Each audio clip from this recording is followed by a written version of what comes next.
আসসালামু আলাইকুম এভরিওয়ান, কেমন আছেন সবাই? Me Priyan, welcome to my another video.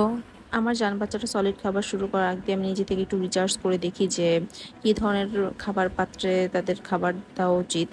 তো ফেসবুক স্ক্রল করতে করতে আমার সামনে একটা পেজ আসে, সেটা হচ্ছে কিডস ফার্ম। তো ওই পেজটাতে অনেক কিছুই দেখি।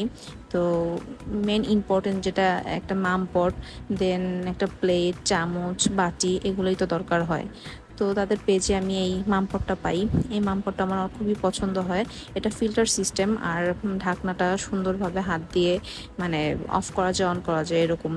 দেন ওদের থেকে হচ্ছে আমি সিলিকনের এই ডিনার সেটটা নেই। তো এটাতেও একটা মামপট ছিল, আর এটার কোয়ালিটিও খুব ভালো ছিল। আমি ভালোভাবে দেখছিলাম, ধরে ধরে দেখছিলাম। তারপর একটা বাটি ছিল, বাটি তো লাগেই। তারপর এই জিনিসটা খুব হেল্পফুল, মানে এটা হচ্ছে গলায় দিয়ে দেন বাচ্চাকে খাওয়ালে খাবারটা নিচে পড়ে যাবে না, গায়ে লাগবে না। এরপর একটা প্লেট ছিল, আর এই প্লেটে খাবারগুলো সেপারেট সিস্টেমে দেওয়া যাবে। এই জিনিসটা আমার খুব ভালো লেগেছে, এর জন্য আমার এই সেটটা নেওয়া। তারপর হচ্ছে দুইটা চামচ ছিল বড় বড়, উডের, উড প্লাস সিলিকন। আর ছোট দুইটা চামচ ছিল, এটা সিলিকনের ছিল। এই সিলিকনের ডিনার সেটটা চুজ করার কারণ হচ্ছে এটা বিপিএ ফ্রি এবং স্বাস্থ্যকর, আর এটা সফট থাকায় বাচ্চারা কমফোর্টেবলভাবে খেতে পারে। আর এটার নিচে যে বেসগুলো থাকে, এর জন্য খাবারগুলো পড়ে যাওয়ার চান্সেস থাকে না।